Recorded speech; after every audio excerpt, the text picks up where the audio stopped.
Rise and grind, kings and queens, and welcome to the Y.C.S.T journey. I'm your host, Y to the D, also known as YD No Shorts, and you are now tapped in with the You Can't Say That podcast. But here, we into saying shit like, fuck it, say it anyway. So strap in, and let's take this journey together. Blessings, family. You can shut the hell up. Just shut the hell up. You can't say that. You can't say that. You can shut the fuck up. Just shut the fuck up. You can't say that. You can't say that. Rise and grind, family, and welcome back to the Y.C.S.T journey. We got an interesting topic to speak on today. I think y'all gonna love it. It's a little personal for me and my guests. And I have a special guest to bring that topic to life with me. This person is really close and dear to me. If you ask me, she's a living superhero. You know what I mean? People ask me who my favorite superhero was. You know what I mean? I would always say my mom, and that's who I got, man. This woman, just because of her strength, the shit that she's endured, the shit that she, you know what I mean, has made it through, the shit that I've seen her make it through, the shit that I experienced with her is just phenomenal to me, man. And that strength, I just always wanted her strength, and I just always hoped and prayed that I would grow up with that type of strength. I like to believe I'm close to it. But without further ado, this unique individual is known to me as Mom, and to y'all, Shannon Lewis. Without further ado, Mom, how you doing, Queen?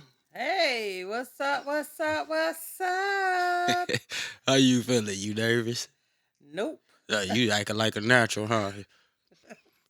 Man, I'm we a just went. natural television We just actor. went through a whole little 30 minutes of her deciding, how she should look on camera. I keep telling her, "Hey, y'all don't care about that. Do y'all care about how you look on camera? Uh, they don't care." So, Man, the topic today is single mothers. This is part one. This is the older generation part. Um, I think you're a perfect person to speak on this subject, considering the fact that I was one of the street punks that you raised. You know what I'm saying? I am her first. First, before we get into it, you want to let them know a little bit about you real quick rundown. well, of course, I'm Shannon. We don't need to get too personal about the name governmental wise, but Shannon is cool. Uh, yeah, it's my firstborn. I got three others, another boy, two girls, two wonderful grandkids. And it's been a journey. A journey indeed for us all. Um, First off, what age was you when you had me? I was freshly 16 years old. And so, what was that like? That I mean, having a kid that young, like, Well, I can say it wasn't something planned. It was me with consensual virginity loss. Um, Popped up first time, knocked up. So it was a scary journey at first. I didn't really have any support. A lot of scrutiny from my mom. Dad was like, if you come back home, pregnancy's terminated. Mm, so that wasn't my idea of how I wanted my life to be. So I dealt with the scrutiny of mom, and she let me tough it out real bad on my own. So, it was scary. so let's back up real quick, cause this is the first that I'm hearing. Uh, my daddy took your virginity. Yes. God dang, I did not know that. I did not know that. Pops, you something else, dog. That's another conversation for another episode. Maybe one day I'll have him on here. But okay, so back to the topic. So um did abortion ever pop into your head like when you had me? Definitely not. My first, like, rest in peace, Lolita McComb. She was like Rest in my paradise, queen. mom through my time of growing up from childhood to adulthood. She was very supportive.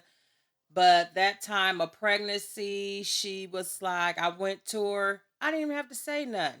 She was like, I already know what's going on. You pregnant. Hmm. I'm going to give you 2 weeks to tell your mom and dad that you're pregnant. You know what I said? That's not enough time. What would have been enough time for you? What would have been enough time? uh, but I'm about to deliver. Oh shit! So they wasn't gonna be able to tell physically something's Well, going on I here. was a considerably smaller chick at that time, still thick, but considerably smaller. So I could have headed wells up to maybe about 5 months. Yeah, Aunt Yeah. Lolita knew instantly. She did because me and her was so close that she knew so much about me. We were so in tune with each other because really we grew up the same sort of. You know what I'm saying? She understood the struggle because she was struggling. You know what I mean? So she already knew what I was thinking before I could say something. So yeah, she knew without me even telling her. Aunt Lolita is definitely another superhero of mine, a queen that I looked up to. I used to escape to her house all the fucking time. Like when you would come in from work and it'd be late or whatever, and then when you go to sleep, when we was over there on Noah, matter of fact, I used to sneak out the window onto that roof, jump down, shoot right Well, over there to damn, Mercy. Geronimo, that's Well, nice to I know. mean, hey, a good time to tell you was now. You know what I'm saying? But she used to just, she would home us all, feed us all. I mean, Mercer used to be the spot. I mean, it's motherfuckers that ain't even related to us that be over there sleep, you know what I mean, in the kitchen cooking and shit, you know what I mean? Now, granted, you ain't gonna get a lot Yeah, to you eat ain't over gonna that get a lot. motherfucker. It You, was rarely food in there because there was so many niggas there all the time. But she would feed you though, you know what I mm-hmm. mean, and house you, you know what I mean. Like, she just, y'all niggas better kick in on something. I need, you know what I'm saying, this, and this from, So, Yeah, that's she how didn't that went. mind throwing some shit at your ass. Man, she ain't mind walking her ass down them steps and getting niggas the fuck out either. Like, you know what I mean? Niggas do I Lolita ain't play them type of games. But yeah, that's where I was going when I was sneaking out when you be sleep. Heading over there to Mercer and shit, Wildwood, Edgewood, but Well, me and anyway. Lolita go back before you was even created. Back Bell Street. You know, you don't know about Bell Street, but way back then when she was on Bell Street, it's been since I was a little girl, literally. She will greatly be missed. Yeah, indeed. Rest in paradise, Queen. Um, so back to when you said there really wasn't no support when you had me. Like, did anybody help you with anything, or like how did that go? Honestly, not really. Preparing for your birth was me. I had to figure out those avenues to go to prepare, get stuff that was needed for a newborn baby. Um, Looking at resources that could help me get prepared, along with at the time I signed up for welfare, um, to try to get things and be prepared. At the time, your daddy was in prison on a 3 to 15 year bid. So it was just me by myself. Um, your Your papa, my dad, towards closer to the birth, it was a crib that was actually at your great grand Lindsay. Um, Grandma Lindsay, yeah, rest in paradise to you too, Queen. yes, yes. So that crib was actually your cousin James Taylor that we call AKA Pookie. Pookie, that's still my nigga old fucking nut. It's always be my nigga. He always been solid with me, so you know what I mean. I know I can call that, but him or Lacey, rest in paradise, King. But him or Lacey, I knew that I could always call them if I had any problems. Like, you know what I mean? I know they showing up and they with all the shits. Beat up police, whatever. What you need, cuz. And Yeah, that's rest both in of them for paradise, yeah. sure. Rest in peace, Lacey, baby. I miss you. Um, Mhm. so he he had went over there in the attic and shit up there and got the crib. He actually painted the crib, put some balloon designs on it and Who, stuff. Pookie? No, this was Oh. your papa, my daddy. After Oh, it oh yeah. finally seeped in, after I was about 7 months, maybe 8, he came through, did the crib and stuff, and it kind of seeped in that hey, ain't nothing I can do about it at Yeah. this point, I'm coming So and yeah. So but your grandma, she was just like, you wanna be a mom? You okay? I'm not gonna help you with shit. And that's what it was. mm, So I was when I say on my own, I was on my own. I was living with my mom, but I was on my own. yeah. They giving you that tough, tough love for sure. And Popeye, you could just, I mean, both of them, you can tell that they'll give you that tough love, like that cold shoulder type. You know what I mean? Like, yo, you did it, you gonna live it. You know what I mean? Like, I definitely get that. Well, with my mom, it was more of a down, always, talking down and making me feel messed up mentally. It was that mental abuse that also didn't really help me through the pregnancy. My friend Angela, that I grew up with, went to school with, she was my support system. Um, Me and her would be together a lot. Mhm. She supported me through my pregnancy. Did I ever meet her? Um, If I did, it was it probably was you young as was hell. probably Yeah. really little, yeah. Um, I lost contact with her, but she was my friend for years. Um, your dad basically his family actually his mom and his family was just awesome. Yeah, I definitely remember them, a lot of them through a lot of my growing up. I don't more than my pops. You know what I mean? I remember them, aunties, the cousins, the uncles. Yeah, when I actually your grandma, um on your dad's side, Linda Trammell, they used to stay on the south side on this Happy dead birthday, end. Queen, by the way. Happy Yes. birthday. I just, hey, Facebook be saving my ass because I did not know. I just happened to be scrolling. Happy birthday. Happy Linda birthday, Trammell. Queen. I was Linda not Trammell. late. I told you happy birthday on time. When? You just said, Yesterday. oh, okay. Okay. Shit, well, I was late. I'm late for everybody's shit. I forget your shit. If it wasn't for Facebook, man, oh my God. Happy 74th birthday, Linda Indeed. Trammell. Happy birthday, Queen. I love you. I'll be to But see y'all soon. her and Charlie Boy, I was still pregnant. Uh Went over there, introduced myself and that sort of thing. And she said to me, I'll never forget certain words. She's like, I want to be in my grandchild's life. Please, keep us involved. And I told her I would. Yeah, The they real family oriented, man. They all Yes. about family. That's something that I loved. Every time I came over, you know what I mean? It wasn't a lot, but when I came over, I felt right at home with them. The only time I was uncomfortable was when Tim was around.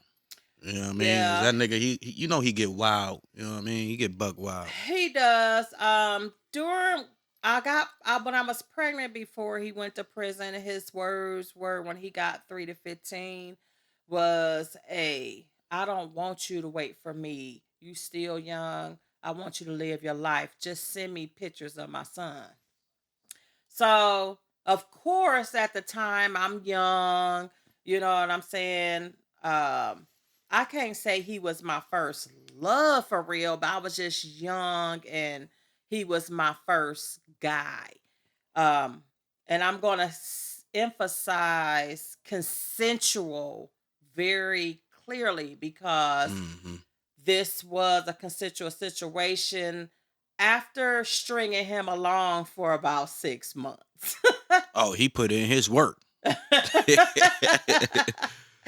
So couldn't honor those wishes for a little while because when a woman, especially when you're young and you fall in love quickly, Yep. um, you just feel like, oh, no, I can't do that, you know. But he in turn said, "Hey, I'm gonna quit calling and writing. Just send me some pictures." So eventually it trailed off and I got closer to his side of the family. Tony was awesome. Her and Terry supported me.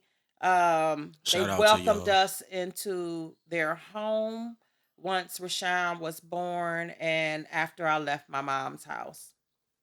So that was not necessarily after I left my mom's house. Me and my sister lived together when Sean was very young. I'm Well, Sean, by the way. sorry, Sean. I'm Sean, by the way. Goddamn, you just say my damn government on. I ain't say your government name though. Shit, yeah. Should have just said, yeah, when YD was 2, but it's all good. Yeah, well, let's circle back then. Well, YD No, was a year old. We went to stay with they his already auntie looking me up on Tony. Google now. Goddamn shit. But yeah, it was hard for you teenage mothers out there. It's a hard thing. And I want to say to even the young people, young ladies out there, don't be so quick to want to get pregnant. Believe me, a lot of you get pregnant thinking you're going to trap a guy into being with you. That's not the case. That's just going to make them use you. You know what I'm saying? You're going to be their meal ticket. So don't rush into that because a child is a big, big responsibility. I'm here to tell you. Most definitely, man. I see a lot of young queens out here, man. It's it's right around my mom's age, and some even younger. Like you know what I mean, out here being babies, but having babies, and and neglecting. You got to understand how much neglect. You're not doing it on purpose, but you're not aware because you've never been a parent before, and you just doing whatever your parents did to you, and you're not realizing that you're neglecting a lot of what I'm saying responsibilities when it comes to that kid because a kid is soaking everything up. You're not, like I said, it may not be intentional, but you have to understand the little things that you don't know being a first time parent that a lot of these experienced parents had to learn through second kids, third kids, some of them not until they fourth kid. You know what I mean? It's always something new to learn about nurturing a child. You know what I mean? And growing up with a single mother, man, it was, I mean, a lot of y'all got these stories as well, man, but this is my story, you know what I mean? And it was rough, you know what I mean? Moving around a lot, you know what I'm saying? Like not having that father figure as a boy trying to grow into a man, having to, you know what I mean? Like use the resources that I had to learn about manhood or whatnot. But it was rough with a single mother. I mean, it wasn't scarce, but it it wasn't like now. Like I can come to my mama house and just go in the fucking freezer. It's full. I got to pick, and it's like the grocery store right there. But it wasn't always like that, and all because she was a single mother. And I like to tell people, me and my mama grew up together. You know what I mean? We're literally Definitely. 13 years apart, and we went through a lot. I had to see her go through a lot. You know what I mean? Being the firstborn, so You know what I mean? With you Well, younger, wait a minute. Let's keep that clear. We're 16 years apart. man, we 13 years apart. I did the math like 10 years ago, and I Uh, posted it on Facebook. we're actually 16 years. We grew up We together, grew ma. up together, but we're 16 years apart, you know. Well, And it was hard as a single parent because I was not necessarily given the resources from parenting. No, not knocking my dad because he took us in, and thank God we were not separated when I was a little girl. My little brother Devin was only like 2 years old when my dad took me, my sister, and my brother in, and raised us. So I didn't, and it was him as a single parent himself trying to hmm raise three kids. So I mean, I didn't really have the motherly instinct, so it was a learning experience for me as well. Um, you know, later on we'll get into different things, but I learned a lot more as an adult, a real mature adult versus when I was having children. so this is something that I think my generation and your generation of single mothers or parents, period, because there are some single fathers out here. And we'll have an episode on that as well. But right now, with the single mother of the older generation. So I want, because I want the family, the young mothers or the young ladies that are sexually active out there to understand that having a child when you're not ready and you just out there fucking and you accidentally get pregnant and you don't get an abortion, there are many sacrifices that you're going to have to make in order to be the best you can be for that child.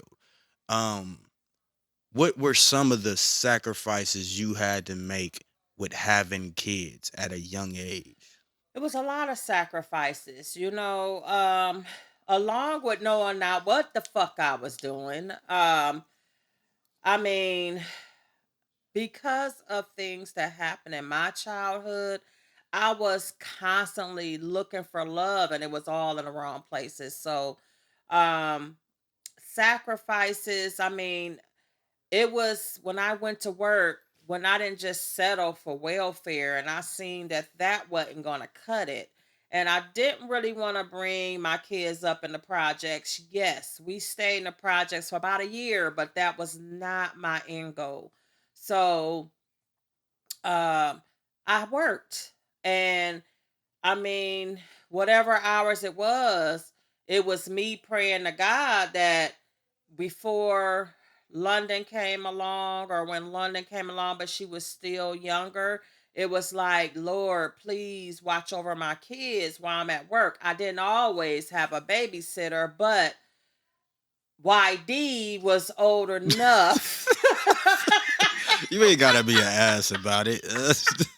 Just say my name. You already said it. to watch over his siblings enough where, what I'm saying, God kept me at peace in a lot, you know, um, because he was, I thought and lived through my life that he was a protective over my children. Them days I had to go to work, but granted, it was double shifts I worked. They didn't know I was working double shifts because you don't know when I'm gonna pop up because I don't know what the But fuck damn y'all sure doing. didn't, cause we'd be I'm telling you the crib would be lit. You know what I mean? But we know we knew around some type of time, like an hour in advance, like clear it Sometimes, out. You know, sometimes. sometimes, you know what I mean? Cause sometimes she would just pop up and caught us. Fuck. Yeah. Ass beat. You know what I mean? And Ass and we beat. had and we had this. She told us she raised us to not snitch and be telltales and shit. So at this time, four of us, one get in trouble, then we all get our ass beat because nobody wants to tell who the fuck it was. I mean, well, you told us not to tell. Well, now everybody getting their ass whooped. So we Well, got we got family ass whoopings. yeah, You for a know, long time it was just the three of y'all. Cause when Bree came along, y'all was pretty much about adults. Well, y'all still wasn't getting fucked adults. up. Don't Yeah, don't don't be lying to my family. y'all We was was getting fucked up. we was still But getting fucked up, when man. Bree came in the picture, y'all was old, really old enough to know better. Y'all weren't quite adults, but you and London was up there more. But it doesn't warrant that my baby was put in the dryer Hey, because y'all wanted to get rid of her. well, to my defense, And a suitcase by the door. fucking niggas hated Brianna for some reason. She just, motherfucker, it was already hard before you got here. Now we got to share with you too. Get your ass in the dryer. And the crazy thing, I heard that incident. I heard that incident from upstairs. Leon was the ringleader, and Willie and Bree were her minions, and I just heard the commotion, like boom, boom, boom, boom, boom, boom, boom. Ah, let me out, boom, boom. I run down there, open the fucking. Now she's still just letting the dryer run with her in there, and I run down there, open the bitch up. Bree is in there, crying and shit, stepping out frantic. Leon like, I just wanted to see if it was gonna work. She told me to put her in the dryer. Trying to kill my baby, and then Wilson put her in a damn suitcase and set her by the door like she was time for her to Shit. go. Hey, he was ready to ship her ass out. Shit, you've overstayed your stay. Man. But Bree was that was my baby. You know what I mean? Like I used to help, you know what I'm saying, help my mom, you know what I'm saying, hold her, change her and shit like that. Like Bree was my little nigga, man. You know what I'm saying? Yeah, Um, you were real protective of Bree. Even in the hospital when I had her, you wanted to hold her, feed her, change her, like you was the parent. yeah, man. And I was like that. I started to grow protective over her even more because as she got older, she was blacker than the rest of us. So she kind of and What we the fuck that Man, got man, anything to I'm do just saying with she was it? black as a motherfucker, like Blurple or No, some she shit. was Yeah, she was not. black and we all brown and light skinned, you know what I'm saying? And so she felt out of place a little bit. And we used to, it didn't help because we used to tell her she was adopted and shit. But, but I loved her, uh, the way I loved her because I wanted her to know, like, I'm here, big bro, here. Because none of our punk ass daddies was really doing shit. They was like in and outs. I can count on one hand of how many like memorable moments I've had with my pops. I still give him that respect and call him my pops. I stopped calling him my sperm donor and start calling him my pops because I understand that man has a struggle that he got demons he been battling all his damn life too. So, you know what I mean? And who am I to judge him for that? You know what I mean? I have a right to feel how I feel about him because I didn't ask to be here. I didn't ask you and my moms to lay down together and do what y'all did, have fun, and then here I am. You know what I mean? But as a growing king, and you know what I mean, I try to put myself in people's shoes or at least sympathize with them to try to understand and understand their situations because everybody has a story, man. You can't just be writing people off and you don't know why they are the way they are. So I definitely respect him to enough to call him my pops, my father. You know what I mean? Because he did try here and Yeah, there. I believe he was more institutionalized than anything because the most of the years of your life he was been in prison, in and out of prison. So Hmm. he's been in prison more than out in the society. So um a lot of people when they get judged by a judge, they're sent to prison for rehab. But prison isn't always a rehab for people. Sometimes just keep sending them there. I mean, granted, they keep bumping their damn head, making the same mistakes, and they know they were gonna be, but people tend to get institutionalized versus help. So, I mean, that plays a big part in it as well, versus help versus being institutionalized, just Hmm. thrown in an institution. So, some people out there, they just, yeah, they deserve to be, in prison. You know Yeah. what I mean? But you got some people that there's still hope, but the society doesn't give them that hope. They, Uh, shame them, Yeah, and they they just strip put them us. behind bars. And I mean, obviously, it's us black African American people, so that Hmm. they do throw away the key to. So, Hmm. Shit, as soon as we born, we're stripped of culture, you know what I'm saying, our native tongue, everything. Like, like I said, man, YCST is a platform for all people in poverty that are going through the struggle and having to experience and endure everything that this country puts us through and throws at us. But you have to understand that this platform mainly speaks out to black excellence because we are the main targeted um, culture and people, you know what I'm saying, in this country and mostly everywhere else, you know what I mean? But what really fucks with me is that we're against each other just as much as any other race. So it's not enough that we got every other race uh backs turned to us, but now we also turn our backs on each other because we want to be the first or the best. And we mhm. shame our queens shame our kings. And like, there's the purpose of this platform is to uplift us, man, and start, you know what I'm saying, motivating us and educating us and unifying us, man. What happened to the love? You know what I mean? I remember growing up in Ohio, man. It was, our family was a lot closer than what it is, man. Now it's like we got sections of family that fuck with each other. You know what I'm Yeah, we're saying? real divided. Real divided. But I do want to say to my young queens, to my older women, that don't ever let a man take over your life. Don't make it seem like you need to change yourself in order to please somebody, because that was many mistakes that I made. Knowing that I'm a good person, but what I'm saying, always trying to be what somebody else wanted me to be, and at the end of the day, all you end up with is heartbreak. So, I'm a true testimony to say that, especially to my young ladies, don't fall victim to that. You know what I'm saying? Have confidence in yourself.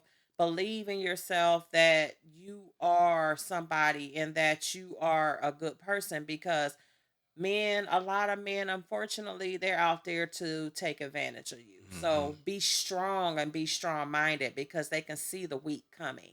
Hmm.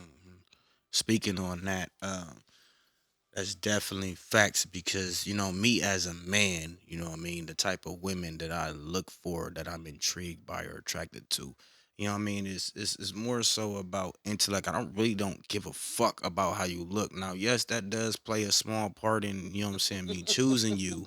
You can't just be be fucked up looking, but but at the end of the day, I'm more so interested in your intellect and what you got going for yourself. What type of characteristics do you possess? Like, you know what I mean? Like, can I sit down and have a conversation with you? Are you your own person? Like, if something happened to me, say I'm paying most of the bills or all the bills, and something happened to me, can you know what I'm saying, pick up where I left off and hold it down while I'm gone? Or are you going to panic because I'm gone? I don't want my woman to need me. I want my woman to want me.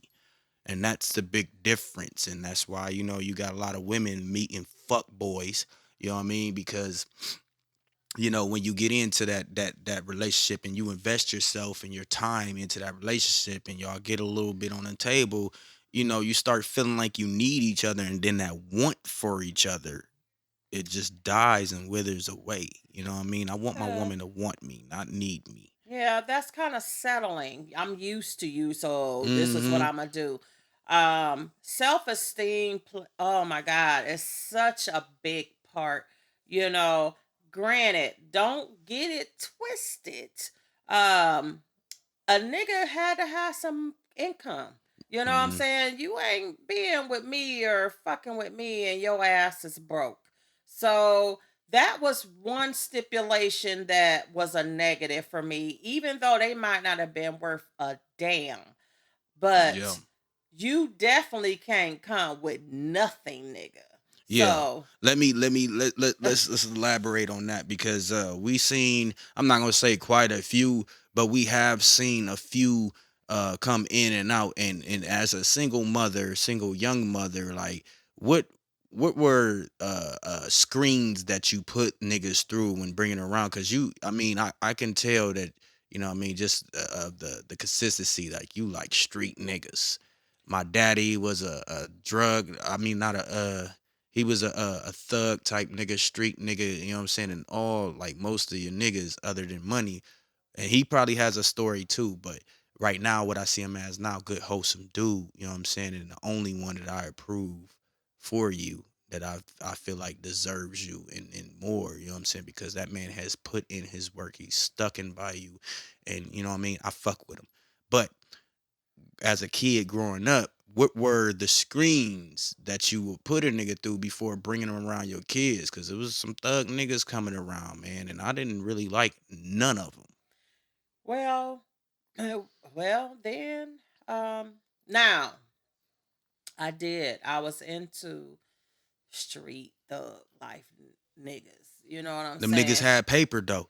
Hey, Yeah, that was my thing. If them because niggas was the lick. Go ahead. because in my mind, going back to your grandma, for instance, she dominated any man she was with. She just took over. You know Hmm. what I'm saying? I kind of feel sorry for him a little bit, but a little tidbit I took was, you know what I'm saying?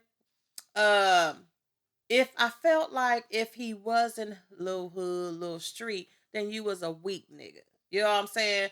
If somebody broke into my shit, are you gonna run and hide, nigga, or are you gonna stand your ground? So that was my train of thought then versus now.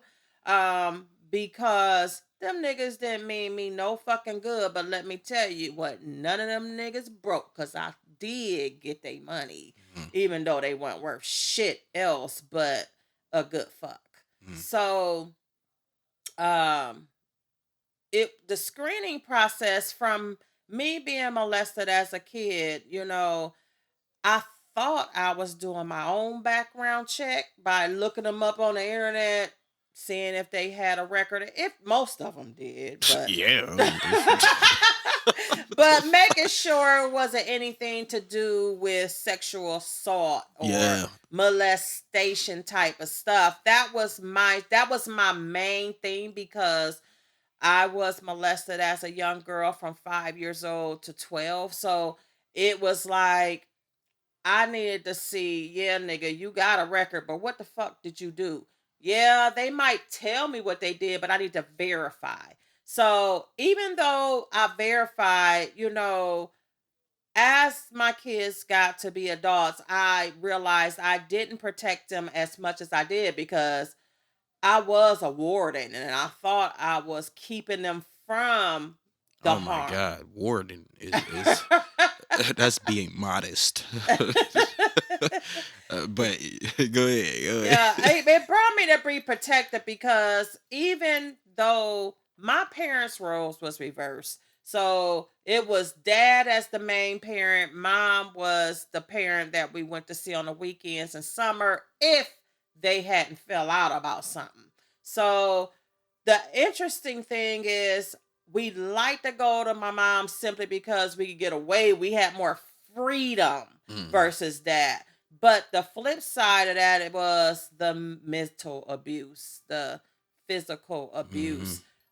There was no protection when it came to molestation and stuff with a uncle. You know what I mean? It was no protection there. The cries were not heard, you know. Mhm. And we did express at that time, you know, when we came to where, hey, this person is gonna watch you while I'm at work. And we're like, no, no, no, Yeah. because we did say that, Yeah. you know, it was unheard. It went on deaf ears. And so um with me, my cousins, sisters or whatever, the abuse continued for many years. So and being the father that my father was, we didn't reveal it to him because at that time it was like, hey, he all we got, really. Mm. And if he was to find out, um, he was going to be taken away from us. And that was our thought process. So, as me having kids, my keeping them protective and not letting them do a lot of things were me trying to protect them from the outside world of the crazy people, sick people that's out there, from what I've been through, which entailed a lot of nightmares that I had, um, of wanting to be honest, to murder, or how I can do it without getting caught. So, do you think that trying to shelter us and shield us from the outside world, do you think that that had a good effect on us now as adults? Because we missed out on a lot of things, but and it also led us to indulging in certain things that we because I like to tell people because I know for a fact I should have been a college kid. You know what I mean? Like I should have been a college kid. I was highly intelligent, like book smart, street smart, you know what I'm saying? Without being in school and paying attention, I was getting expelled and suspended and in school suspension all the fucking time, flicking school.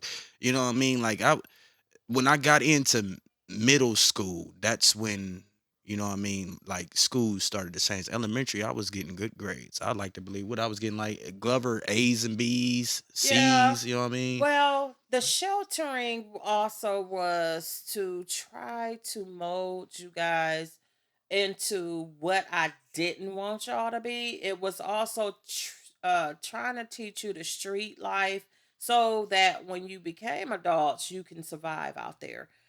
It was the real world teaching for me. And at the same time, I wanted you guys to focus on books. That's what I was really big on, school. Um, I didn't have that. Yes, my parents, they want to say, hey, I don't want to see no bad grades, but I didn't have that sit down, when I didn't know something. So, importance to me was sheltering to keep you guys from the bullshit in the streets. At the same time, you guys are learning a lot of shit that was going on in the streets. But my focus was for you guys to come up and be your own persons.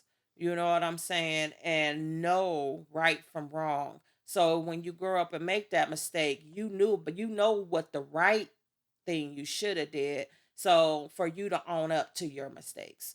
So Which now with that, somewhere down the line, you need to give yourself them flowers for that because I wasn't always able to point fingers at myself and step aside and check my energy and see if it was me that caused the situation or prevented the situation.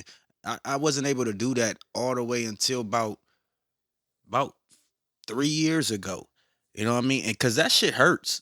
Knowing that you're the reason. This whole time, what fucked me up was moving out to Colorado and going through everything, the journey that I was on out there, and learning how to point fingers and learning the fact that, the fingers were pointed at me and I was the reason that I was standing in my own way for everything. I've come up with multiple $1 million ideas. I've given people ideas and they ran with them and did what they did, but I never really applied myself truly to it. And me finally getting to that point to be able to point the finger to like, what the fuck is going on? Why do I keep falling so hard?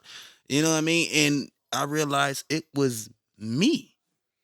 yeah, I as you guys got to be adults, I mean, and things came out. It was, because as me growing up as a young parent, um, honestly, no pregnancy was really planned. Um, and it was me. I didn't know how to be a parent because that was never instilled to me in me to have those parental you know, things within me to raise a kid because I didn't have that as a kid. So it was me learning as my kids were growing.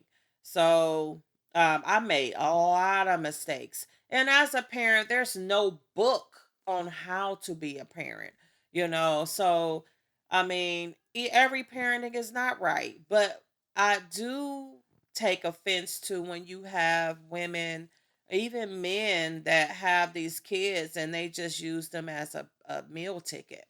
Many times I was on welfare and, the first of the month, women looking for that check and they're popping out more babies to get more money. The kids running around with Hmm. nothing and they looking to go to the club. That was never So my yeah, plight. now that goes back to sacrifices. We didn't really, you didn't really get in and explain to them sacrifices that you had to make as a young mother. What were the sacrifices you had to make because you were young and you didn't, you were still in that stage of, you know what I'm saying, going hanging out and having fun and doing what a teenager is supposed to fucking do. But when you had me, life changed, I'm sure. So what were the sacrifices that you had to knock the fuck off in order to be what you could for me? Well, growing up, me, my cousin Sharice, Nawase was eight spoon coon and Lacey, and we hung out. But once I got pregnant, yes, everything changed. All the hanging out stopped. Everything came to a halt. So at that time, I really had to grow up. I was still in high school, um, in which I had left school for a half a year and end up graduating a year later than what I was supposed to, but I did finish high school and graduate and attended college. So, I mean, it was a sacrifice that a lot of people aren't willing to take as young mothers. Um, I mean, because I struggled with school, work, taking care of home, and it got frustrating for me. And I got into a lot of depressions, a lot of anger here and there, a lot of prayers, because we did move around a lot. We got evicted from places, but by You the moved grace of around a God, whole lot. yeah, by the grace of God, we was never homeless. We always had our own place. By the time was up, I had another place for us to lay our head. That was ours. So, I mean, it was a lot. It was a lot on my shoulders as being a single mom, even though with um, London, Wilson, and Bree, I was married to their dad.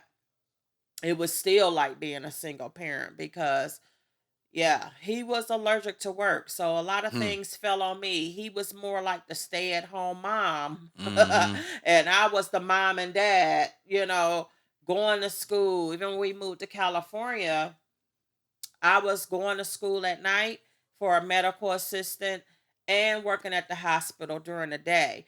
And, coming home, taking care of the kids. So it's a lot that went on over those years that it's many sacrifices. My whole childhood was gone. I had to lay that to rest, you know what I'm saying? Because I had these little people that depended on me, whether I was ready for it or not, Hmm. whether I knew how to bring these little people up in the world or not. It was still my sacrifice that I had to make. So another thing I want you to express to them because it's, I think, now I've never been a parent. I've been a parent before, but that's another story for another episode. Um, express to them what you were feeling when you realized that you were about to have your kid, or even on your second kid, or what were the feelings and the thoughts that were going through your head, and you were already struggling and then having to take care. Is like, were you afraid, like were you nervous, were you I was scared confident? as hell because with my first, you being my first, being pregnant, basically being on my own, even though I was living at home with my mom, she made me feel that total wrath. And Mm, my dad came in, those last few months to help out. but with the crib. But everything else was me. Even when I went into labor, I recall walking up to Acme. My mom sent me up there to get something. I don't remember what it That's was. a store in Akron, Ohio, by the way, y'all. Yes. Um, I was in labor already before I left the house, and my friend Angela, I called her like, "Hey, can You you was walk in up there?" labor? And she knew I was in labor. Damn. And I went up there. I'm at the check cashing. I'm bent over. People asking, "Are you okay? You okay?" I'm like, "I'm hurting. I'm hurting." And so the people at the store were the ones to call the ambulance. I was in actual labor. Um, and I overheard your grandma talking to one of her friends, like, "I hope she suffers. She did it." And it was a lot. So, and that hurt me because as even though I was this young girl pregnant as a teenager, I mean, this is what it is. I didn't have any real support. So that was a very hurtful time. The only person I could talk to was my friend Angela. So it was a lot and it was scary as fuck. And while I was delivering, the Were there nurses any were po- mean to me. were there was there any points of that where you was like, I'm about to throw this nigga in the trash can or leave him It on never was somebody's that porch? point. Granted, you was a crybaby like a motherfucker, and Yeah. I'm like, oh my god. So I mean, it was stressful, and it was times where it was a lot of protection going on. Once you were home from the hospital, and I felt okay. I fed him. He's good, but he's just crying. And as soon as you cry, I was hearing, "Get him before I throw him out the window." Damn. And so, Who said that? Jesus Christ. so, so, it was a lot of falling outs in there. So at the age of 17, I moved out. I was in my own place, and I had been on my own ever since. At the age of 17 years old. Granted, it wasn't the best place to live, but it was ours. It was just me and Sean, YD, Ma, and can you knock that shit off, please? I'm about to have to edit the shit out you. we were in a. I didn't know. Granted, when we first looked at the place, it looked decent, but we heard mice in the walls. It wasn't the perfect place. And I'm a terrified nigga because I ain't never grew up with no goddamn roaches and mice and shit. So we moved out rather quickly. But during that time, it was just us on the struggle. I met um, my other kid's dad at that time that was introduced to me by your dad's people. Um, and I remember many times I was on the bus. I didn't have a car. I was lifting that stroller on and off the bus. Mm. And they really were supportive. I do regret the fact that they introduced me to his ass, but I do not regret the fact of the creations that we made. But him as a person, and had I been more mature and more confident in myself and more secure with myself, I would have never dated him. All right, my real quick. This is off the topic. We were what's that nigga name that played on Boys in the Hood? He played Trey's daddy, the light skinned dude. What's his name? You remember the movie Boys in the Hood with Ice Cube and old buddy I don't remember what his name is, but I know who you talking about. So did we? I need you Oh, to you clear talking this up. about Lawrence Fishburne? Lawrence Fishburne. Yeah. Um, clear this up for me because I swear up and down. Now there was a time we were on a Greyhound, um, going somewhere. I think we were going to Cali, and we met this white dude and the Lawrence Fishburne looking nigga. Was that Lawrence Fishburne that we met? Do you remember? Because the white dude's name was Matt. and I used to always want to Well, call him actually, and we shit. seen Lawrence Fishburne in the airport because we didn't ride the bus to California. We actually flew. Okay, so was Um, it him in the airport. that took the no? There was a nigga that took a trip with us on the bus. He was with a white dude. The white dude's name was Matt, and they gave us the number because they rode most of the way with us. I don't And remember shit. I smoked too much weed man, back in I the swear, day. hey, Lawrence Fishburne, my nigga, hey, how Matt doing?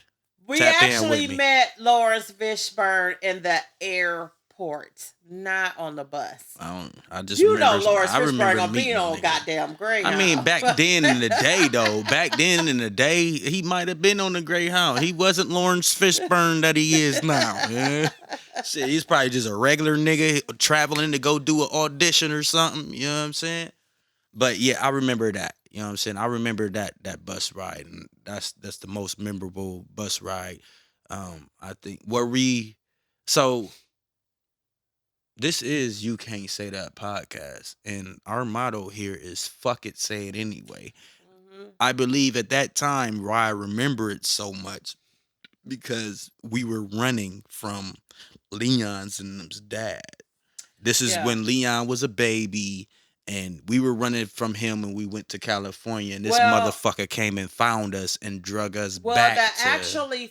the actual story behind that was I actually Simone, your aunt, was in Akron, and her and Irel was already living in California. So I actually let her take you back, and me while I get everything together so that I can ship things off to Mhm. California, our belongings, because I couldn't afford to pay for all of us on a flight. So um Wilson was still a baby at the time, and so I really didn't have to pay for him. So I only had to pay for me in London. So you actually went ahead of us. You were there for maybe about a month before we got up there, leaving and running technically, um, from Wilson and them's London and them's dad. Um, because basically I was fed up. Domestic violence and other women, that sort of thing. It was me breaking loose. Once we got in and got on our feet, we were staying with your Aunt Mom for about a month. I got my own place because I've always had my own place. So it was difficult. I love my sister to stay past that time. I immediately got a job. I immediately got income, I was trying to see the time. and we moved out. Um, After I moved out, and in between that time, Sonny was contacting me and was, "Hey, I want our marriage to work." Whoop de whoop, and me being the person I was, let him come down and try to make the marriage work. Well, it didn't really work because still the same stuff start revealing itself shortly thereafter. Women that was there. So I ended up leaving California to actually leave him this time. Hold on. So what? How I remember it. This may not have been that exact time, but I do remember a time that he made us like he forced us to. We were walking to the bus station. We were in Cali, and he came and found us, and he forced you to bring us back, and we were walking. It was hot as hell. Leon was in a stroller, and I was little, but I remember it. I remember it was hot as fuck, and I remember him kind of, you know what I'm saying, like, come on, you know what I'm saying, Well, come on, like, did we that did happen? no, actually we didn't leave California. He ended up staying down there with us. Um So my that walking to the bus station, that didn't happen because I remember it very vividly. I used to have It dreams might have about it. been that at first, but I didn't want to leave at that time. So we ended up staying, and then once the abuse and stuff continued, um and I got to the point where, okay, I'm tired. So my whole point was to him, well, let's move back because I miss home. But my objective was mostly I want to go back because I want a divorce. Um, it was me. that's the only way that I felt that I could get rid of him because he was back in his territory. And at that time, that was the only time that I went back to stay with my mom again, 1 month. That's my time limit, y'all, when I have That's to my do that. goddamn time limit too. Shit, So 1 month, maybe a month and a half. yeah, it was exactly 1 month. He stayed with his mom. I stayed with mine. Even though my mom was like, "Oh, y'all married? I don't mind coming." That was like a no for me because this is not the reason why I came back. My reason was I wanted to part ways. In between that time, that closure shit, y'all, I got pregnant again. That didn't keep me to stay at Three all. times with this nigga, man. Yeah. Yeah, he must have been laying it down. All that bullshit he was putting her through, and he still got her pregnant 2 more times. It was just both of us being really fertile. But you was still letting them slide in them DMs, ma. Good cap. You know what I mean? Well, Ain't no cap here. it was that last potential time that, that closure shit that it was like, Yeah. at that time, it was like, I don't even want to be with this motherfucker. It wasn't even shit. But then I didn't even know I was pregnant till I was almost 5 months. So, of course, I was pissed the rest of the fucking time. So I love my baby Bree, but damn it, I didn't want no more kids with that That's why nigga. she was black as fuck, man. You was so angry and hot on the inside, goddamn, just burnt her crispy. Oh, shut the fuck up. Nah, but for real. So, um, answer me this: when a woman is being abused in a relationship, and there may be love involved, but regardless, whether there's love involved or not, when you're abused in a relationship, but you decide to stay in that situation, what is it that's going through your head, your spirit? Like, why do you stay after this person has hurt you physically, mentally, emotionally, spiritually, like, and they continue to do it? Like, what is it that says I can stay here though? There's a reason to stay. Well, with me, I mean, a lot of the time it's self-esteem issues. Mm. Um, and if in my situation is self-esteem along with, okay, I'm married to this man, don't want to break up the family type of thing. So that played a big part. It took for the abuse to get as far as it did for me to finally say, fuck this, this ain't healthy for me or my kids, Why all of to a let it sudden go. then? Why all of a sudden then It was you just more or less I was at my done point. Like this you're is bottom with it. You was yeah, at your and it was bottom with like it. me going through a thought process of why in the fuck do I keep letting this dude do this shit? You know what I'm saying? What am I getting out of it? You know what I mean? What is my kids getting out of it? He's not really, it's got to me weighing out my pros and cons. Hell, I'm paying the bills, I'm taking care of the kids. It's like I'm mom and dad anyway. So, what is the purpose of me holding on to keep the family together? Mhm. So once it got to that point of realization, it was me cutting it off. I'm done. So Well, um, that's a excuse me. That's a conversation that I've had with multiple women, homegirls or whatnot in my life, and nobody could really answer that question of why you stay in abusive relationship. I kind of felt like I already knew, but to hear it as self esteem issues and shit like that, I've never heard it in that light. yeah, So because a lot of us as young adults in my generation, um, I mean, you had that where like when I was growing up, I had friends, not Angela, we were kind of on the same, except for she had her mom, but no dad. So we became really tight because our situation was similar, but not as quite. Um, but the upbringing of a kid really plays a big part on how they turn out as an adult. So, not having that there and, being molested, constantly looking for love because, and you're being told from a parent that you're fat, you're this, you're that, and that mental and physical abuse, it plays a big part on your self-esteem.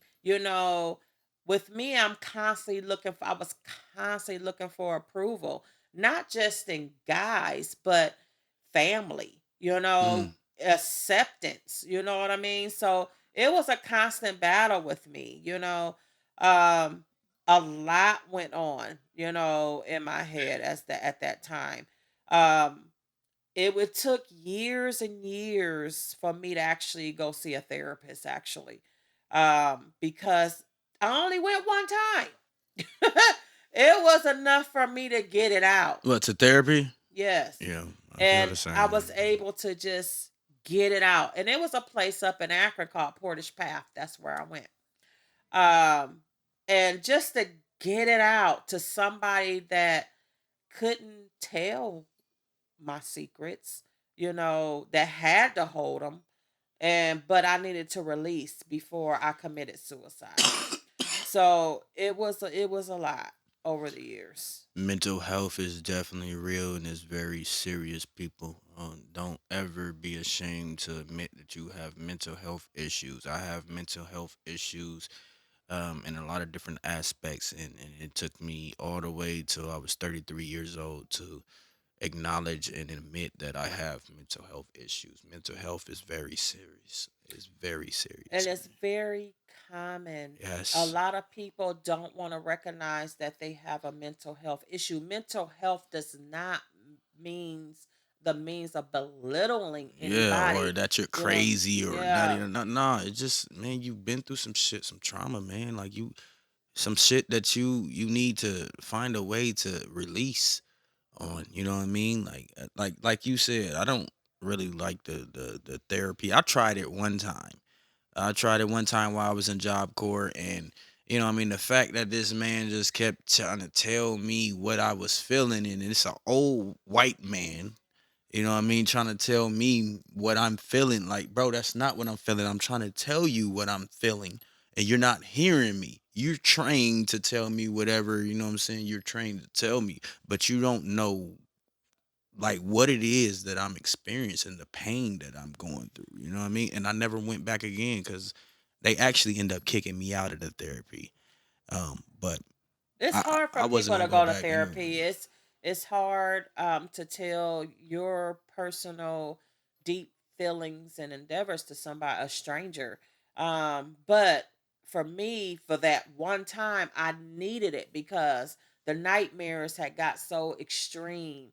The depression got so bad. The suicidal thoughts were just relentless. I mean, I had to find an outlet. I knew that I've always prayed to God that don't let me take my own life or anything happen to me before my kids are adults because I felt like nobody could protect them like I could. I didn't want my kids to be subject, even though I got good brothers and sisters. I know they would have did their best, but I'm mom. So as a mom, because I really theoretically didn't have a mom growing up. She was there, but the roles were reversed. I was never taught how to be a woman. I was never taught a lot of things that you need your mom for. I didn't have it. So it was a lot of things I had to learn on my own through the streets. And I honestly, through the streets, the streets brought me up. Um, my aunt Lolita helped bring me up. My uncles, you know what I'm saying? So, I mean, I didn't really have a solid foundation of how to be a woman or become a real woman, and especially a mom. Everything was a learning process with me. So, everything was brand new. Um, it's people are young women are looked down so much for their decisions in life. You know what I'm saying? That it really people don't understand how that makes a person feel. They are still human beings. I still have feelings, and when you don't have nowhere to turn, for somebody to really sincerely take your feelings at heart, then you're out there alone. So, you know, that's why I so encourage the generation now to just step back and value yourself. That weighs so much, the value of yourself. Self love and self respect is definitely a vacant lot right now, with men and women, especially the people of our ethnicity, because we are beaten down and torn down so much in so many different aspects with so many different situations. And it hurts the most when people that look like us do it to us. So self-esteem issues are is something really big, something that I observe, something that I experienced at times myself. You know what I mean? That self love, it creates self growth. And you cannot give that love to your kid or to your significant other or anybody else you're trying to give love to fully until you honestly appreciate and love yourself. You have to love self first. No, That's you good. You exactly. good. That's exactly right. And I you know, wish that hold on, my bad. Hey, money, you know you could just speak out loud too, and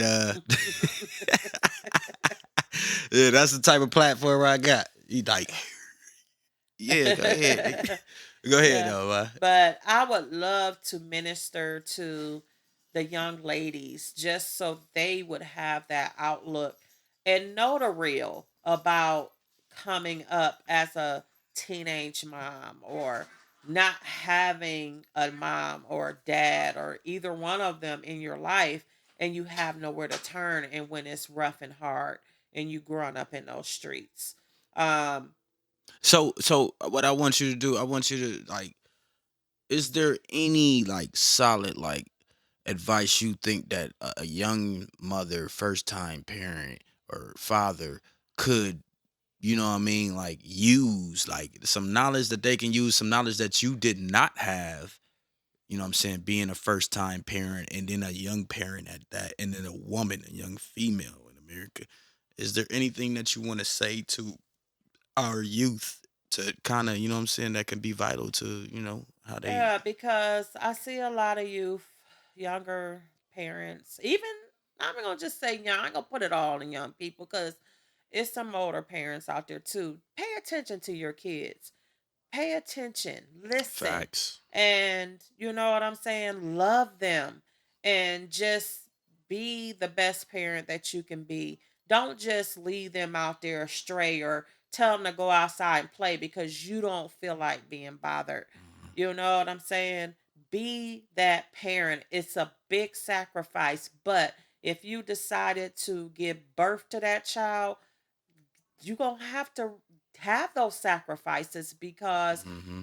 you don't want your kid to grow up and have resentment. You want them give them the best parenting that you know how to give. You know, um instilling them the best things that you can instill in them. That's my advice, you know.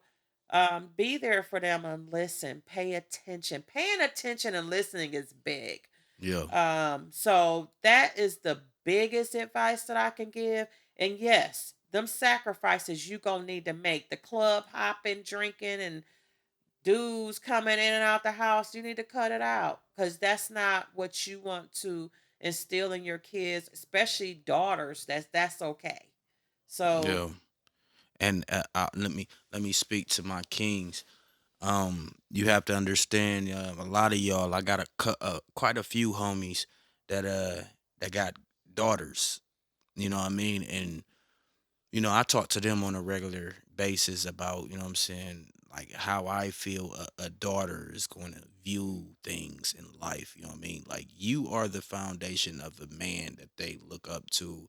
You know what I mean? Like if you're, especially if you're in their life, you know what I mean? That you are the foundation of a man that they look up to and expect, you know what I'm saying, to, attract or be with, you know what I mean? Like everything that you do, You know what I mean? As far as even if you with their mama, even if you're not with their mama and you with another female, when your daughter is around to witness either situation, they're going off how their father treats that woman. You know what I mean? And they're going to expect a man to treat them however you treated their mother, whatever their mother accepted and however their father treated them. They're going to expect the man to treat them that way. You know what I mean? So you got to understand, kings and queens, when, like she said, pay attention and listen to your children because they are sponges and they may not be able to articulate verbally what it is that they feel or what they're seeing, but they definitely can feel and they see this shit and they're going to articulate it in their own way as they grow. You know what I mean? Especially if it's a regular thing, you know what I'm saying, being shown to them in life. So Yeah. I just And we need a lot of fathers out there, guys. Y'all leave these mothers as single parents, mm, um, trying to raise your kings and queens. You know what I'm saying? The your girls need you to just as well as your boys to learn to be a man. Girls need to learn how you would treat a woman. So exactly what YD said, you need to be present in their lives, whether you're with the woman or not. Weighs a whole lot on a child's life. You don't have to be in the same household raising these kids, but you need to be present in their lives and show them, this I'm here, yeah. and be respectful. Your kids are human beings too. They have feelings too. Be Mm-hmm. respectful when you have these women or ladies, you have these guys come around. Don't just let anybody come around your kids. That took a Cause you lot for don't me to know who learn. you bringing Yeah, around, you're dog. right. Even though doing a background check, as I said earlier, that don't always be 100% because Mm-hmm. it's a lot of molestation It's a people out lot of here, shit that people predators don't out get there. caught for. Yes. So be leery of that. You know what I'm saying? If that nigga can't take you somewhere else, besides your place where you Mm-hmm. and your kids are, then that fuck him. You know Mm-hmm. what I'm saying? And don't always think that you gotta be there for him. You know what I'm saying? Don't let him belittle you in any type of way because if he is talking down on you and treating you like shit, 86 that nigga because Mm-hmm. you don't need him. You know what I'm Mm-hmm. saying? Know your worth. Know your worth. My motto is fuck with who, fuck with you. You know what I mean? With this loyalty thing, man, people are getting that twisted. With being a slave to somebody, being loyal to someone is really just being loyal to yourself, the morals and that you stand on and that you won't tolerate. You know what I mean? And that shows, you know what I'm saying, your loyalty to somebody else. You know what I mean? But being a slave and being loyal are two different fucking things, man. Do not let a nigga, you know what I'm saying, control the fate of your happiness, the fate of, you know what I'm saying, the choices that you choose with your kids and, you know what I mean, neglect your kids because he wants more time or he needs you to ride with him or, you know what I'm saying, if that nigga is into some shit, if he a street nigga and he into some shit, man, that can cause danger to you and your children. You know what I mean? You need to be checking a nigga at the door. You know what I mean? Whatever Yeah. you got going on, don't bring that shit here. Ain't none of your friends coming over here. Ain't none of your little geekers. None of them. Ain't none of that coming around here. You need to handle business. Take that shit elsewhere.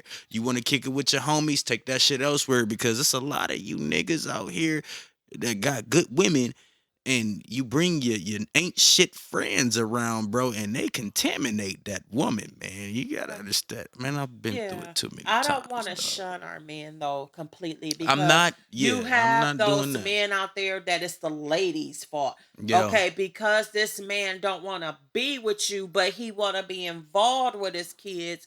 You want to try to play games like, no, they ain't coming. They ain't about to be around this bitch yeah, or that. You know what I'm saying? yeah, But they want to be actively in that kid's life and be that father. But you got the jealous woman over here that is playing games. mm-hmm, So don't do that because in the end, you're hurting the kids while yeah, you're sitting up there in your feelings and think you're hurting the man, the father. You're hurting the kids. Yep. You know what I'm saying? So don't be that type. I can tell you, I've never been that type of parent. Hey, nigga, we did this shit together. The only thing I ask is that you call first so we know what the deal Hmm. is. Either you picking them up, I'm dropping them off. And I don't want my kids around a bunch of different chicks. Your main chick Hmm. is cool, but none of that other shit. So it was those stipulations with me when we broke up. But nigga, we did this shit together. I need a break sometime too. Shit. Facts. So Facts. don't be like that. Oh, I don't want this bitch doing my daughter's hair. Well, do her fucking hair before she go. You want her to look fucked up? Yeah. I don't. That Hey, little shit right there pisses me off about a chick. first male that I've ever seen do his daughter's hair was Door, Lil Door. Doing it, we called it when he was doing it. I was taping it, and we called it Daddy Ponytails. You know what I mean? Like, they was clean as a motherfucker, but they wasn't parted it and did like your mama would do it. But I'm gonna make sure you look beautiful, baby. You know what I mean? And she, at the end of the process, she was happy with the hairdo, like, oh, I look cute, da, da, da, you know what I mean? And see, I learned how to braid doing my own hair, you know what I'm saying? So with my daughter, I'm gonna braid your hair. I'm Yeah. about to do you nice. Yeah, my dad, he used to do me and your Aunt Mo's hair, alfalfa braids and shit, you know what I'm saying? But he but he did the best he could do, you know? Oh shit. So, and I ain't gonna put my mom down 100%, you know what I'm saying? In my mind, I just felt like with some other women, she wasn't ready to be a mom at the time. She didn't know how to be a mom, and I learned a lot of shit over the years. So I try to keep that in my mind just for me to cope of the reason why she was not there for me as a mother. So different people cope with different situations differently, and to have them have peace of mind and understanding of why this happened to me. So Have you and your mom, you and grandma, have y'all ever sat down and had that conversation? not really As adult, because as you being an adult, and you know not what I really mean? because it's very sensitive conversation for her. I do believe that Okay, what about you? I It's a sensitive conversation to you too. You the one that had to suffer. yeah, but it has to be a mutual thing. Like if I feel like I'm gonna sit down and have this conversation and you gonna get to cussing and being mad and in your feelings and not have a sensible conversation, it's senseless for me to even attempt the conversation. So we never had that conversation because I didn't feel that comfortability to have a conversation. So because it's too much emotion there. So I just always took it for what it was. Something I couldn't change. You know what I mean? It was what it was. So as an adult, I don't show disrespect, but I do wish as a child growing up that I had that mother, I had that protectiveness, because it's a lot of stuff that a daughter needs her mom for.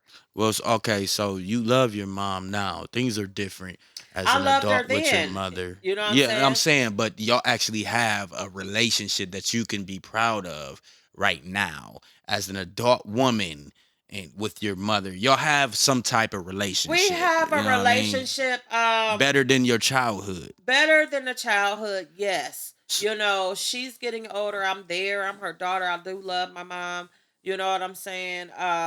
No hatred at all. So You know, what I asked that question because okay, with everything that she did and the emotions that you have harvested or that you compressed and suppressed deep down inside because there are a lot of emotions involved or whatnot. Now she is getting older. Now, would you feel okay with her passing away and you never really talking and leveling with your mother that way? no, but no, but I already know that that conversation probably will never happen. I wouldn't be okay because to me, like I stressed to y'all, you got one set of parents and you need to cherish them while they're here because once they're gone, you can't. So Hmm. instead of holding that hatred or being mad or whatever, I done forgave her long time ago. Hmm. So it's just like right now is, hey, this is what I'm dealt with. This is what was put in front of me. So our relationship is okay. I wouldn't say it's a perfect relationship, but it's okay. You know what I mean? I love her. Don't want nothing to happen to her. I would be sick if I lost her. You know what I'm saying? Either of my parents. So, Yep. but at this time, and I don't think ever, it'll be that conversation where we're sitting down and having a heart to heart on how I felt and the So things that not this transpire. lifetime. No, as Maybe in another lifetime, because our spirits are recycled. So you'll meet again. yeah, I've met a yeah. I lot of think people it'll from different bring up a lot lifetimes. of because I know I have an attitude problem. It'll start off like, hey, let's have this conversation. But the triggers, I might let a couple triggers pass, but then after a few, it's like I'm gonna blow a fuse. So to avoid all of that, we just leave it where it's at because I think that's the most content thing to do to Yep. keep our relationship where it's at. Unspoken agreement. I can dig that. I got that with quite a few people.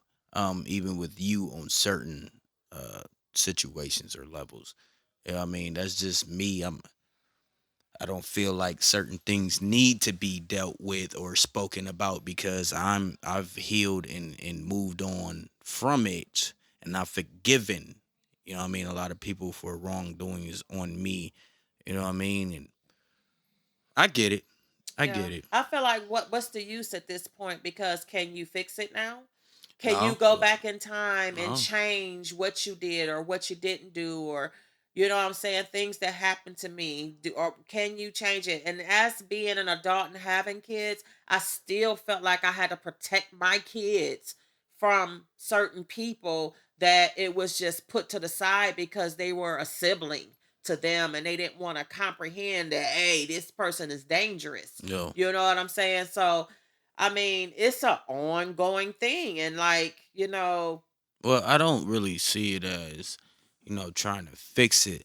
I do believe in, what I mean, like, being at peace. Like, I'm are at you truly at peace. peace with something, or are you just saying, or you think that you are? But once you talk, just simply being able to talk to that person, if possible, about what you feel was done wrong to you by them, to be able to just release that, it gives a sense of peace and being able to move forward, like truly move forward. I have moved forward a long time ago. My peace been came. Even if I instill my just flourishing out my feelings to like a close friend or a close family member that we're real tight or my husband like now my Mike we have shared a lot of things and Hmm. you know what I'm saying. So me being able to have an outlet to express myself without being looked at differently or judged uh, brought me to peace long time ago. So I I'm at peace. I've been at peace. I don't have any anger or don't feel any way about it at this time or for a long time because to me in my mind it is what it is.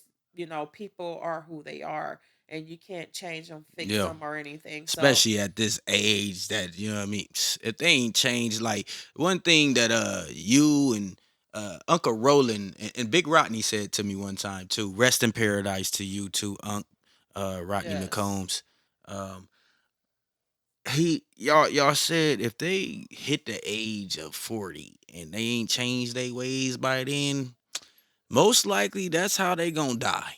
You know what I mean? Like, and I've seen that to become true. You know what I mean? If you haven't changed your ways by the age of 40 or mid 40s, bro, I mean, what the fuck is the point of even telling that person about themselves or anything? Because, Well, and then you don't even got to say nothing because a lot of the times they're dealing with their demons mm-hmm, already.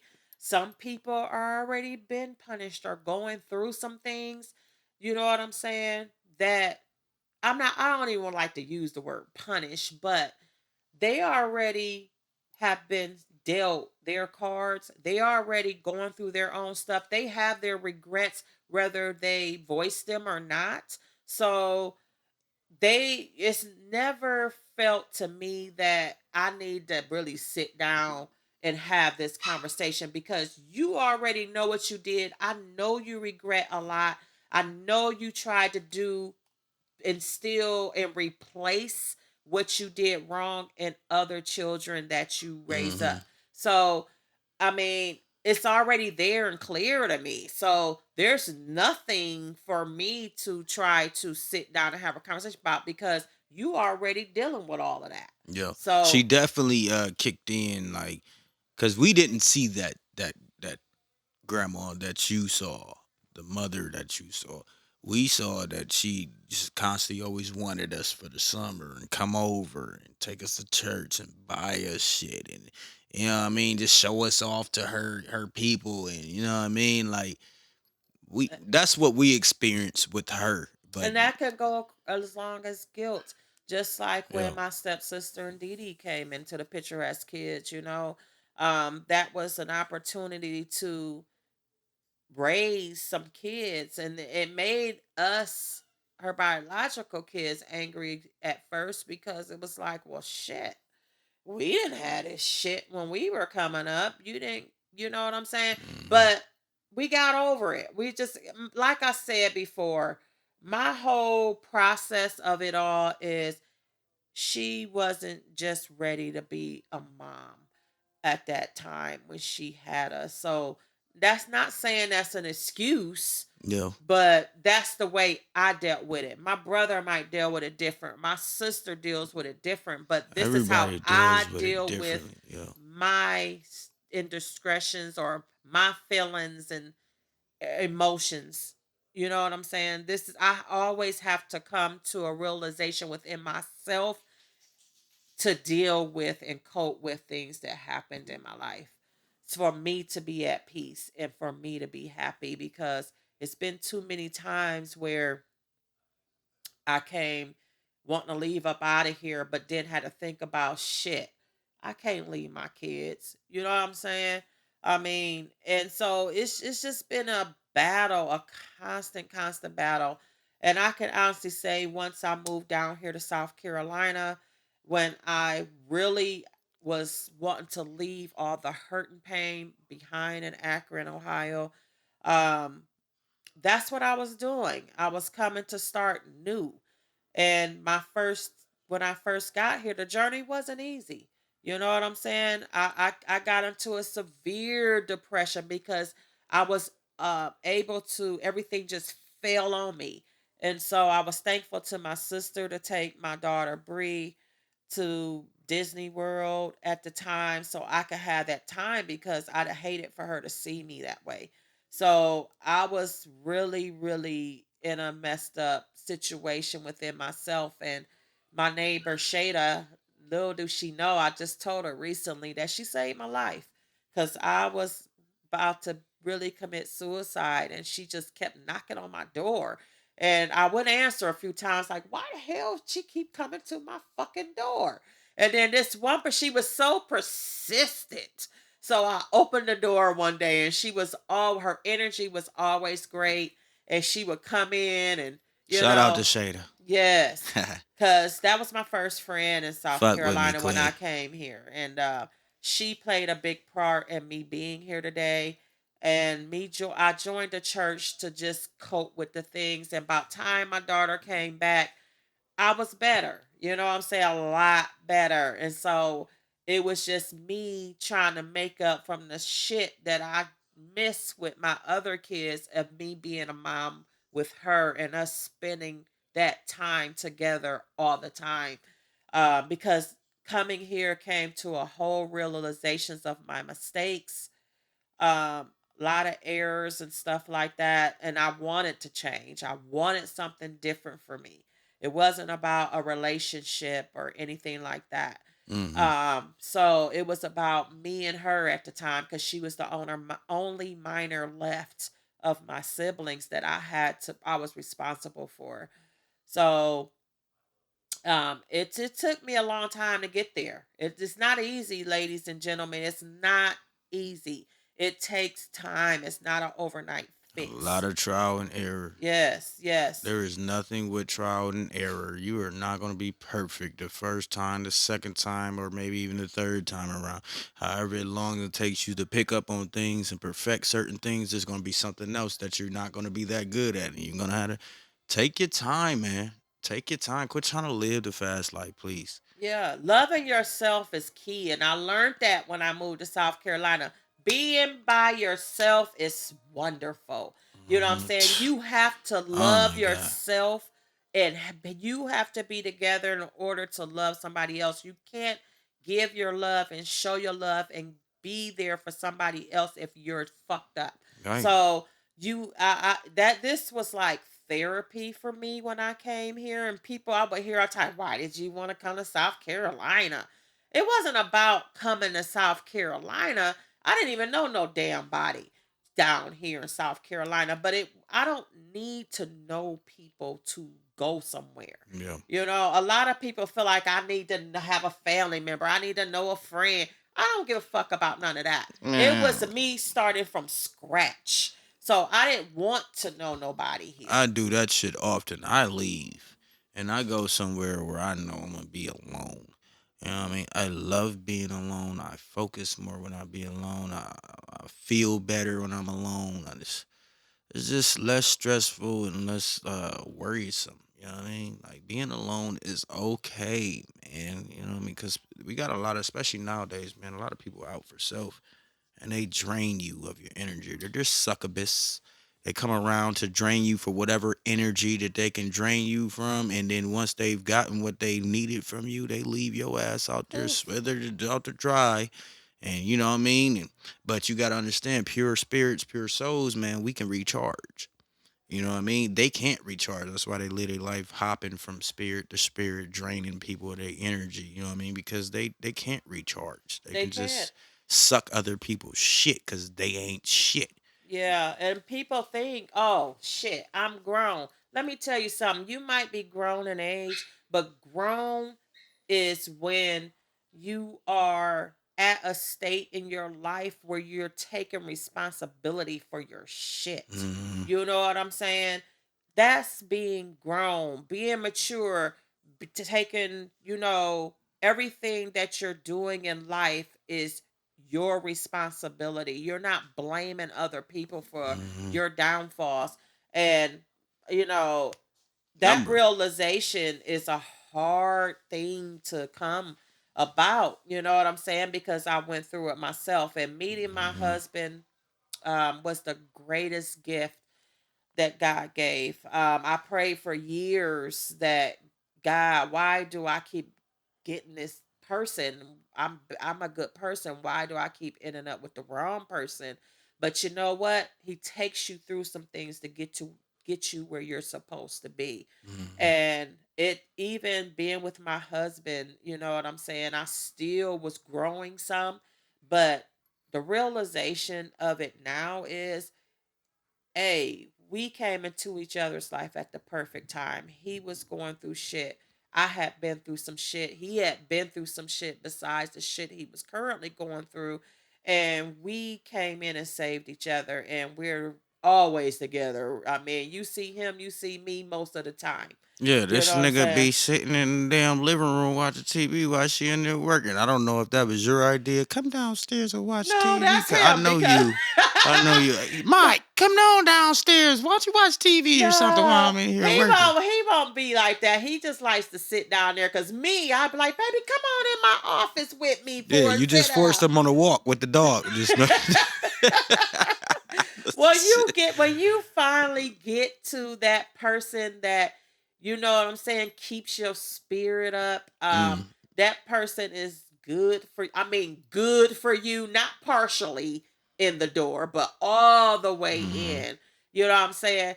That's what you want. You don't want to smother the person, but it's like I can't be Yeah. without you type of And thing. see, they relationship that they share together, you know what I'm saying? Their relationship is definitely dope. It's like I said in the beginning of this shoot, he's really one of the only motherfuckers that I approve of and really fuck with, you know what I mean? He earned his keep here, you know what I mean? And he's earned my respect. Uh, out of all the niggas, there were probably maybe like one or two of her, you know what I'm saying, relationships that I fuck with. You know what I mean? I ain't gotta say their names. Y'all niggas know who y'all are. I fuck with y'all. You know what I mean? But Mike is just that guy that you know what I mean.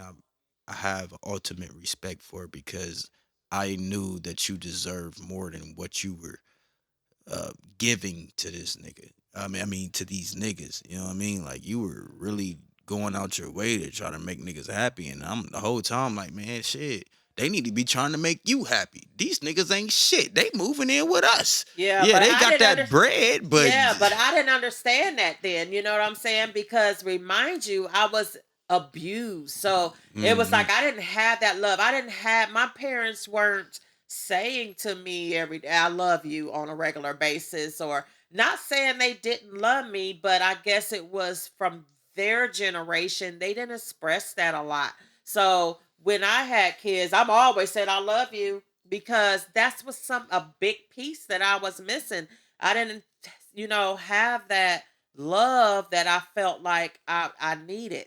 So it was me constantly looking for it. So that caused me to um down myself for these guys that I in relationships that I were in the past because wanting to believe they love and had my best interest at heart when it really wasn't that way. That was me not knowing at the time that this isn't the love that you are seeking. So, yes, God took me through some stuff to get me to where I am today, and to appreciate because my whole thing was I don't think he brought me somebody then because maybe he felt like I wasn't ready yet. Yeah. Or you know what I'm saying? You was going And through your learning process yeah, of so how to be able to appreciate and notice a good man when he's in your life. I'm yeah, not saying now that's not to say that the niggas that came into our lives are bad people. I'm yeah. not saying that. They just weren't the right people for our lives in the manner that they came. That's all that, you know what I'm saying, we're saying. That I don't think that any of those dudes were bad dudes. Like I can't. Ladies, leave the street niggas alone. How about Man, that? man, don't be telling them that, man. Goddamn shit. But once a street nigga, always a street nigga. I like to say I'm a hood nigga going good nigga, but I still have tendencies. I'm a good nigga. You got some I'm a good good street nigga. niggas out there, but Yeah. hey, I'm gonna tell you the percentage, y'all.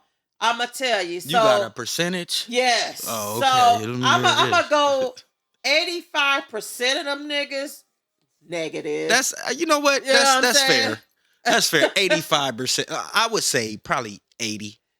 You know what I mean? I think about 80. 85 is accurate, and that's being lenient. I mean, what you mean being lenient? What about the street bitches out there, man? God damn. Hey, But I y'all look a at little those bit worse. I look at them chicks like they, in a way, their mindset was a little bit like mine because they're looking for love, but they not Hmm. finding it because how they're presenting themselves, how you present yourself plays a big, big part on what you're going to get coming to you because guys can see your weakness. Yep. They can see We that. can smell it. So, yeah, We can your smell it. self esteem roars out to them. So, you know what I'm saying? That's why I say, you know what I'm saying?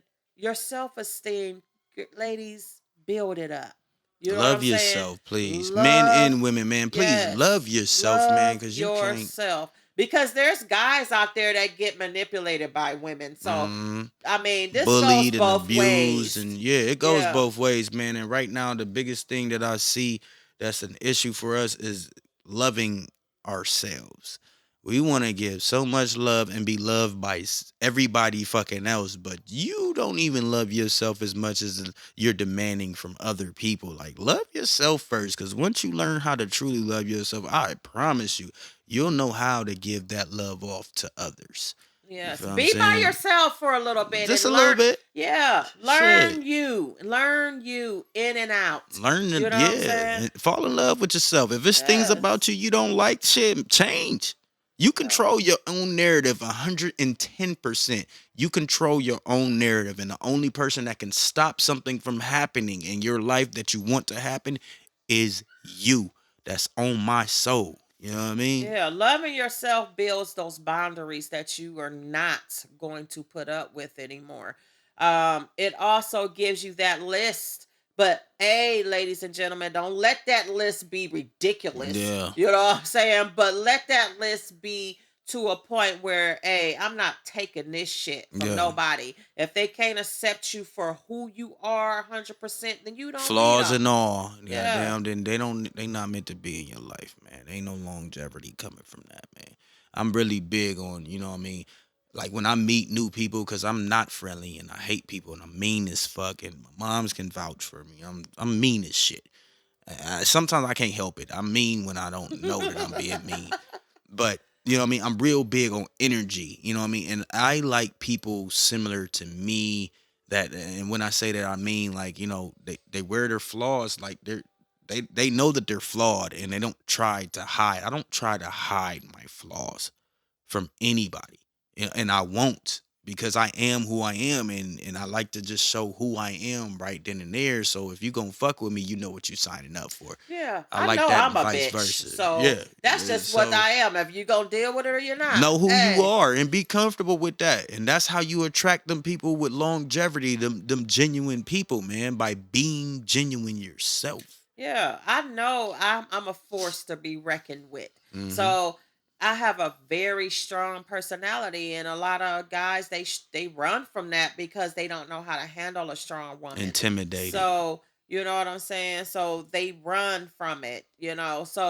So what? Them ain't for you. Yep. You know what I'm saying. If they can't handle what you have to bring to the table, the person that you are, they're not the one. Because me myself, I'm not putting up with bullshit at all. um I'm a force to be reckoned with. I'm a beautiful queen. I'm a Indeed. loving person, but I'm not gonna let you run over me or shoot me no bullshit. That's Hmm. came with the healing and me getting that self-love, of setting those boundaries and my short list of bullshit that I'm not gonna tolerate. Big facts. So there is definitely gonna be a part two to this episode. I don't want to get too deep into the first one, cause I need y'all to fuck with this first one first before we give you the goods. Y'all know how I be moving, man. But is there anything else that you want to leave on? Like, is there a note that you want to leave on? Speaking to our young women specifically, like, is there anything else you want to say to them before we take it out? Um, all I want to say, ladies, is what I said before. I'm gonna piggyback off of. Ladies, just love yourself. Don't let nobody else tell you the person that you should be. So be strong. And just love yourself and learn yourself. There's nothing wrong with being by yourself. I mean, if you, hey, I'm about to keep it real 100 and dirty for you, ladies. Hey, if you need some dick, go get it. Don't bring it home. You know what I'm saying? That don't mean you need to be with that nigga, because niggas been doing it for years. Yep. You know what I'm saying? Fucking leave. You know what I'm saying? Women can do it too. It does, but they wanna tell us that we hoes. That don't mean you're a hoe Yeah, unless you out there fucking a different nigga every day. man, You know what I'm saying? But you if you doing need what you some, please. yeah, to get you a side nigga and set boundaries. Niggas, this ain't a Mm-hmm. relationship. I call you when I want to be bothered. Mm-hmm. Switch the game up a little bit, because they are a lot. I ain't gonna say all, but most of them think they're in control. So switch that shit around and you take control of you, your life, and what happens in your life. And that's 100. Also, I want you to show them how much of a queen you are. You got a business that's somewhat successful. Like, I mean, I fuck with your products, and I'm not really big on fucking with, you know, different products, especially when it comes to my skin, hair, and shit like that. But she got a solid business, man, and people are fucking with her, and it's black owned. So, Queen, go ahead and let them know how they can reach you in that manner, where what sites they should go to, and then I'll definitely put the links in the description as well. So, Well, my business is Butterfly Beauty. Um, BUTTERFLYY Beauty. And we sell healing body butters for all skin types, men, ladies, children. It doesn't matter. And we don't just sell cocoa butter and shea butter. Mm. It's actually healing butters that is incorporated in my formula. Also, ladies, I have the Yoni steam kits. You can buy the seat, the Yoni steam seat with the kit, a whole kit, or you can buy it separately, whatever your choice. We do have soaps, homemade artesian soaps, hair growth oils, ladies, for you that are looking to healthier hair and make it fuller. So reach out to us. We're www.butterfly with two Y's beauty inc.com, and go on there and take a look at our products. Coming soon will be Kings and Queens Vegan Grill. So that's nearly in the future, early next year, that me and my husband is trying to launch. So, but in the meantime, hook us, come in and check us out at Butterfly Beauty. Come show We're some love. also on Instagram. So y'all heard that, and I know a lot of my family, man, y'all are into all natural things, especially things that are like made for us. You know, I know I'm real big on that. I may be a little rough around the edges, but when it comes to my skin and my appearance and just my overall health, man, I love all natural, and that's what they supply for Yes. us. We have all different type of scents. If you want unscented, we got that. But we have scents sort of like your healthy Bath and Body Works, if you say. Facts, facts. So y'all tap in, man. The link I'm gonna put it in the description for sure. So if y'all want to come shop and want some dope products and the quality products at that with natural ingredients, man, that really works. You know what I mean? The link will be in the description, man. Y'all come fuck with us, come shop with us, man. We uplifting black excellence, man. With that being said, Ma, thank you for sliding through. Thank you Definitely. for, what I mean, sharing your knowledge and your wisdom and your experience with us. We're definitely gonna have a part two to this because I want to go deep. Now I let you live. I let you live. Hey, I I don't mess with mind. you. I'm Know what I not mean, scared but about going deep. It was my pleasure to be on the podcast. I'm welcome to come back whenever. yep. Um, because it's also therapy, speaking your truth. So this was a Indeed. wonderful experience for me as well. I appreciate it, Ma. Goddamn, just know you birthed this kind of technically because you birthed me. I'm Hey. here all week. But nah, man. So family, man. Blessings to y'all, man, and thank y'all for returning to the Y.C.S.T experience, man. This is a journey, this is a lifestyle, man, and here we're all family, no judgment. You know what I mean? You got any stories, you got a message to give out, or you have anything that you want to come onto the platform that you feel like the platform would enjoy, man, tap in, hit me in my inbox. Y'all already know the links and shit. Hit my inbox or hit my DMs. We'll schedule you and we'll get it cracking, man. Until the next time, man. Peace, blessings, kings and queens.